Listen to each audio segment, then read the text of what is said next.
ইতিহাসে বর্ণিত আছে এক রানীর পায়ের আলতার দাগ, আর তাতেই নাকি তৈরি হয়ে গেল বিশাল এক সমুদ্র সমদিঘি। হাজার বছর আগের সেই রহস্য আর ইতিহাস বুকে নিয়ে আজও দাঁড়িয়ে আছে নওগাঁ জেলার দামরাইর হাটের আলতা দিঘি। এখানে রয়েছে সুবিশাল একটি ওয়াচ টাওয়ার, আর এই ওয়াচ টাওয়ারের উপর থেকে আপনি এই দিঘিটি পূর্ণাঙ্গভাবে দেখতে পাবেন।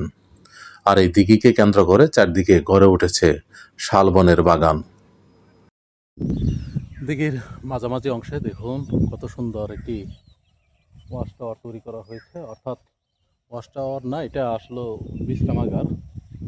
খুবই সুন্দর। পাশে রয়েছে দেখুন বসার জন্য কংক্রিটের তৈরি বেঞ্চ।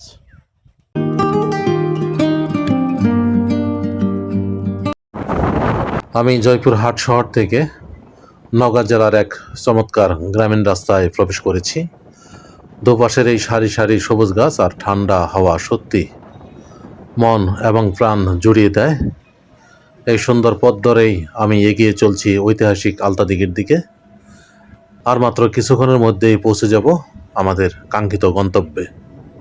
আমি এখন নওগাঁ জেলার আলতা দিঘির পাড় রয়েছি। দেখুন কত বড় সুউচ্চ বিশাল ওয়াচ টাওয়ার, সেখান থেকে দিঘিটি খুব সুন্দরভাবে দেখা যায়। পিছনে হচ্ছে দিঘি, আমার সামনে রয়েছে বিশাল বড় ওয়াচ টাওয়ার। এখন আমি আলতা দিঘির এই ওয়াচ টাওয়ারের নিচে অবস্থান করছি। একটু পরেই আমি এর একদম চূড়ায় উঠে যাব। আসলে এত বড় একটা দিঘি এবং চারপাশে বিশাল বন, তাছাড়া ভারতের সীমান্ত, চারদিকের দৃশ্য দেখতে হলে অবশ্যই এর চূড়ায় উঠতে হবে। আর দেরি না করে চলুন আমরা উপরে উঠি এবং চারদিকের দৃশ্য উপভোগ করি। আমি এখন আলতা দিঘির পাড়ে রয়েছি। অনেক সুন্দর ভিউ দেখুন, সবুজে সমরূহ অরণ্য। সবুজের বাংলাদেশ আমাদের দেশ, অত্যন্ত সুন্দর। এখানে এসে খুব ভালো লাগছে।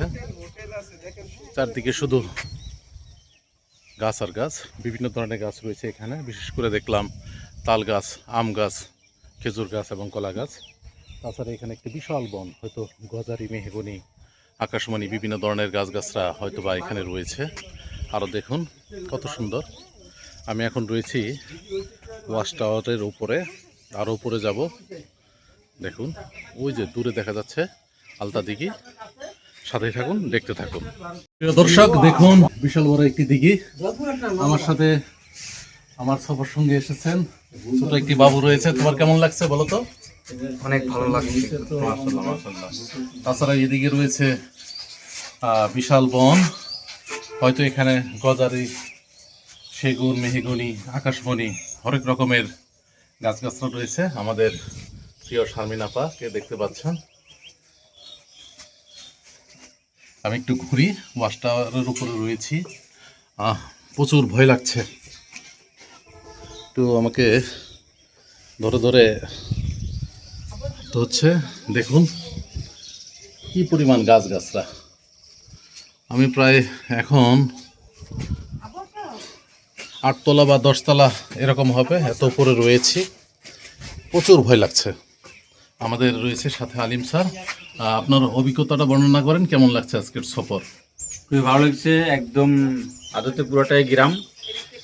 গ্রামটা অনেক সুন্দর এবং এখানে উঠতে পরে চতুর্দিকের ভিউটা অনেক সুন্দর। এই যে দিঘিটা দেখতে পাচ্ছেন, এই দিঘির এই সাইডটা হলো বাংলাদেশের, আর ওই সাইডে ওই যে দূরের সাইডটা দেখতেছেন ওইটা হলো ভারতের মধ্যে পড়েছে। আমরা এখন ওই দিকে ঘুরতে যাব, আর অন্যান্য জায়গায় ঘুরে আমরা দেখবো যে আর কতটা ভালো লাগার বিষয় আছে। চারপাশের ওয়াচটাওয়ারটা অনেক ভালো লাগার, অনেক সুন্দর একটা ভিউ পাওয়া যায় এখান থেকে। আপনারাও আসবেন। ধন্যবাদ আলিম স্যার আপনাকে। বন্ধুগণ, এবার একটু চারপাশটা ভালো করে লক্ষ্য করুন। আমার চারপাশে শুধু সবুজ আর সবুজ। দেখুন কতটা বিশাল আর ঘন এই বন। চোখ যত দূর যাচ্ছে শুধু বড় বড় গাছের সারি দেখতে পাচ্ছি। জানা যায় ঐতিহাসিক আলতা দিঘিকে কেন্দ্র করেই এই চারপাশের এই বিশাল বনভূমি গড়ে উঠেছে। এখানে রয়েছে বিভিন্ন ধরনের গাছ, বিশেষ করে শাল গাছ বেশি পরিমাণে রয়েছে। তাছাড়া বিভিন্ন ধরনের ঔষধি গাছ রয়েছে। দারুণ পরিবেশ, একেবারে অসাধারণ নৈসর্গিক পরিবেশ। প্রকৃতির এই আদিম রূপ দেখলে সত্যি মন ভালো হয়ে যায়। আলিম স্যার ছবি তুলে দিচ্ছেন শারমিন আপা এবং তার ছেলেকে। আমরা ওই সাইডে থাকেন আপনার এই উঁচু ওয়াচ টাওয়ারের উপর থেকে পুরো ভিডিওটা দেখলাম। এবার আমি সিঁড়ি দিয়ে নিচে নেমে যাব। উপর থেকে দেখা হলো, এবার সরাসরি চলে যাব আলতা দিঘির একদম পারে। আর নিচে গিয়ে শান্ত জলের একদম কাছ থেকে ঘুরে ঘুরে পুরো দিঘিটা আপনাদের দেখাবো। তো চলুন আমার সাথে নিচে নামা যাক, আর দিঘির পাড়ের আসল সৌন্দর্য উপভোগ করা যাক। দেখুন সিঁড়ি বেয়ে বেয়ে উপরে ছাগল উঠেছে, কত বড় শখ। দেয়ালের দিকে খেয়াল করুন, এখানে দূর দূরান্ত থেকে কত মানুষ ঘুরতে এসেছেন এবং তাদের স্মৃতিস্বরূপ দেয়ালে নিজেদের নাম লিখে গেছেন। পুরো টাওয়ার জুড়ে এমন অসংখ্য নাম আমার চোখে পড়ল। ছাগলটি আমার দিকে তাকিয়ে রয়েছে, আমি আদর করছি। দেখুন কত সুন্দর একটি ছাগল। এই দুটি ছাগলই টাওয়ারের উপরে উঠেছিল, আবার নিচে নেমে এসেছে। এখানে এই ছাগল দুটি সুন্দর করে খেলছে আর নিজেদের মধ্যে লড়াই করছে। এদের এই খুনসুটি দেখতে কিন্তু বেশ চমৎকার লাগছে। সত্যি আমি অনেক আনন্দ পাচ্ছি। এখন সকাল 7:30 বাজে। বিসমিল্লাহ হোটেল অ্যান্ড রেস্টুরেন্ট দেখতে পাচ্ছি। এই আলতার দিঘিকে কেন্দ্র করে বেশ পর্যটক ঘুরতে আসেন এবং এখানে বেশ কয়েকটি রেস্টুরেন্ট গড়ে উঠেছে। এক কথায় চমৎকার পরিবেশ। জয়পুরহাট শহর থেকে রওনা দিয়েছিলাম সকাল 6টায়, আর এখানে পৌঁছেছি সকাল 7টায়। 1 ঘন্টা লেগেছে আমাদের এখানে আসতে।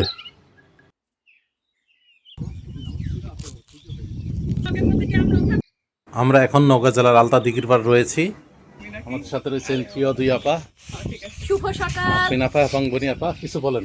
খুবই সুন্দর পরিবেশ, খুবই আরাম আরাম অনুভূতি, যদিও রোদটা করা, তারপর আপা বলেন। সকাল সকাল রোদ কম, মোটামুটি পরিবেশ ঠান্ডা। সকল ভিউয়ার্স আসসালামু আলাইকুম। আমরা জয়পুর হাট থেকে নওগাঁ হয়ে তারপর আলতাদিঘিতে আসলাম। এখানকার পরিবেশটা অত্যন্ত চমৎকার, খুব সুন্দর একটা দিঘি দেখতে পাচ্ছেন। একদম সমান্তরালভাবে এপাশ থেকে ওই পাশ চলে গেছে, খুব পরিষ্কার পরিচ্ছন্ন, কিন্তু লোকজন খুব কম। আসলে আজকে সপ্তাহের মাঝামাঝি দিন, মঙ্গলবার, আজকে বুধবার, ও আচ্ছা বুধবার, এই জন্য লোকজন এখনো বন্ধের দিন মনে হয় লোকজন অনেক বেশি আসে, বিশেষ করে শুক্রবার শনিবার। যাই হোক, তারপরে আমরা প্রায় 19 জন একসাথে আসছি, আমাদের ভালোই রাখতেছে, অনেক ধন্যবাদ। দেখুন আমি দিঘির নিচে এসেছি, বিশাল বড় দিঘি। ওই পারে হচ্ছে ইন্ডিয়ার সীমান্ত, এই পাশে বাংলাদেশ। আমি ভিতরে যাব।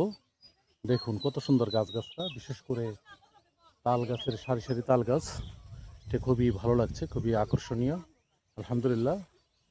হ্যাঁ, এই পাশে রয়েছে কয়েকটি রেস্টুরেন্ট। এখানে ছোট বিশ্রাম নেওয়ার জন্য একটি টাওয়ার তৈরি করা হয়েছে। দূরেও দেখতে পাচ্ছি একটি টাওয়ার।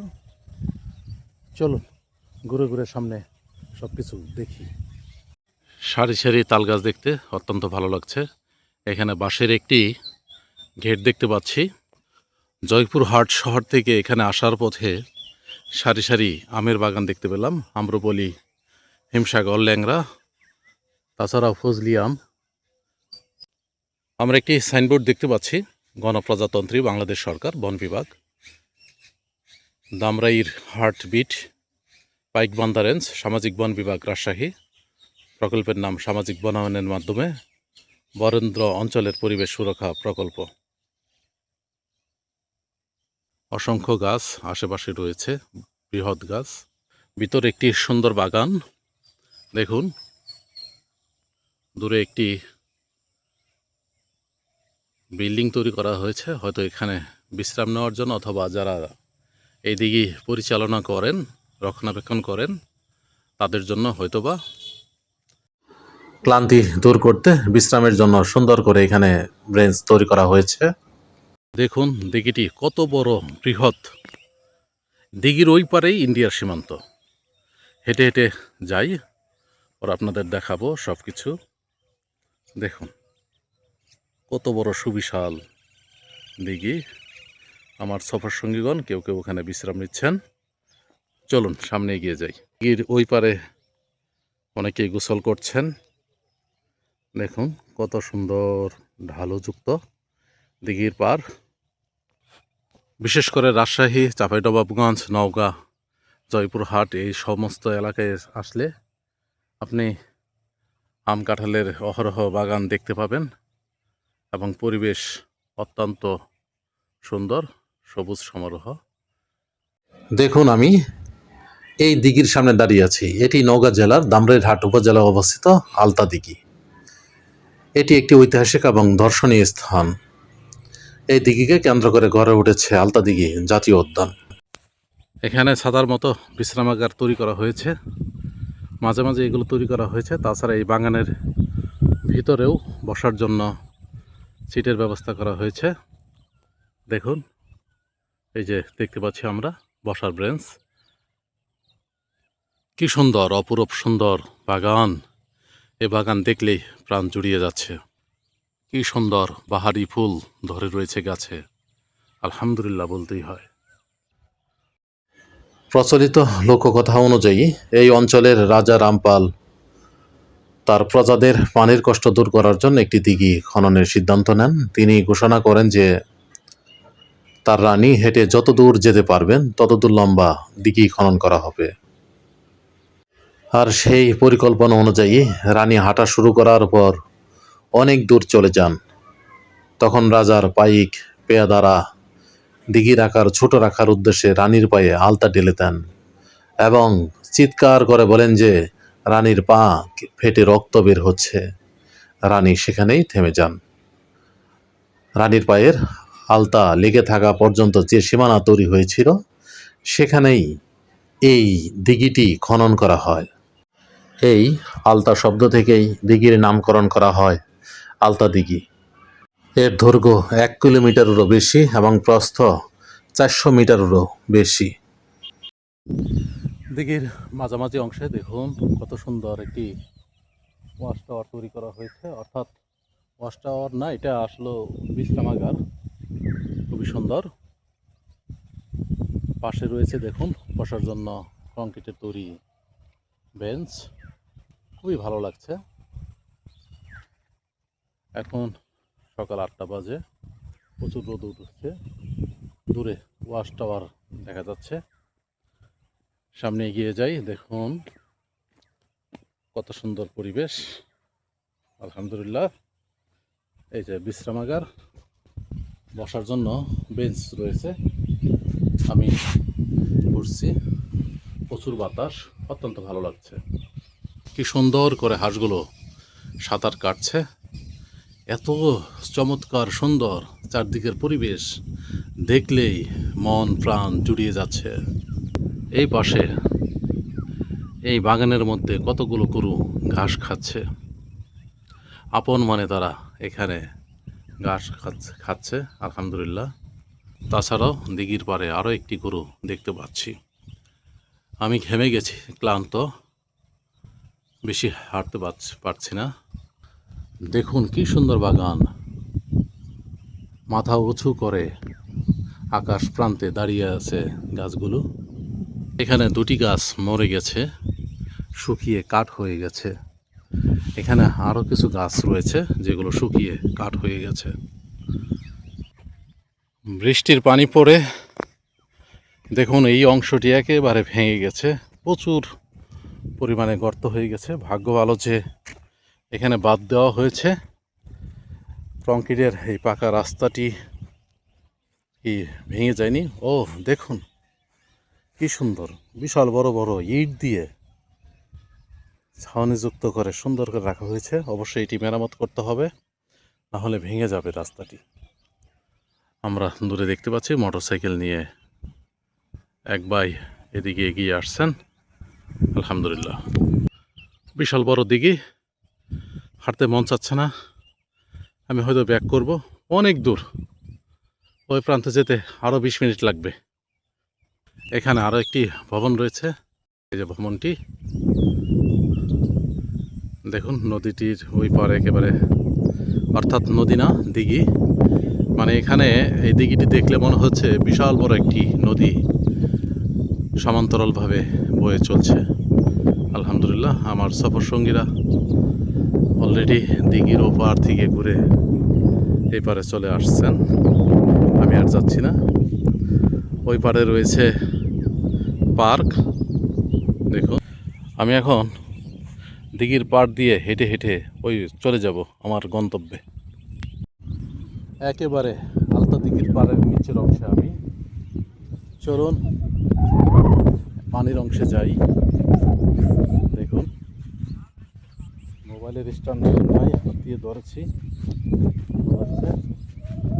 একেবারে টলমল করছে পানি, অনেক সুন্দর পরিবেশ। আসলে সাইকেল বা মোটর সাইকেল হলে সবচেয়ে বেটার হতো। চারদিকে ঘুরে আসার জন্য হেঁটে চারদিক ঘোরাটা অনেক কষ্টকর। সুন্দর দিঘির পাড় দিয়ে হেঁটে হেঁটে আমি এখন চলে যাব। খুবই ক্লান্ত লাগছে। অসাধারণ ভিউ, অসাধারণ ভিউ। হাঁসগুলো দেখুন কত সুন্দর করে সাঁতার কাটছে। এখানে 2টি হাঁস দেখা যাচ্ছে। তাছাড়াও এখানে রয়েছে 4টি হাঁস। কত সুন্দর দেখুন, কত সুন্দর শালুক পাতা।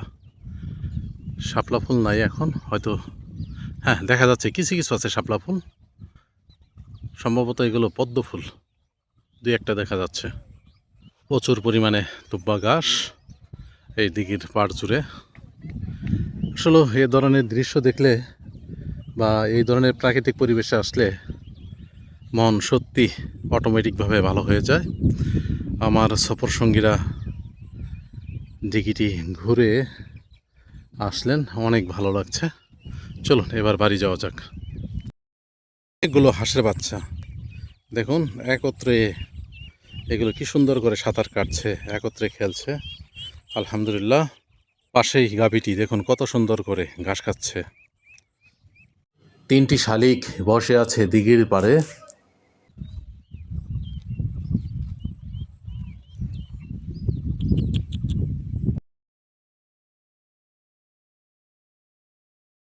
জনাব শরীফ হুসাইন এবং আমিনুল ইসলাম এই ভেড়াগুলো চড়াচ্ছেন, এটাই আনন্দের। আর এই দিঘিকে কেন্দ্র করে চারপাশে শালবনের বাগান গড়ে উঠেছে। এক কথায় অত্যন্ত চমৎকার, মনোমুগ্ধকর দৃশ্য। আসলে মন প্রাণ আজকে এই সফরে এসে জুড়িয়ে গেছে। এখন বাড়ি ফিরে যাওয়ার পালা। আজ আর নয়, সকলে সুস্থ থাকবেন। আসসালামু আলাইকুম ওয়া রাহমাতুল্লাহ।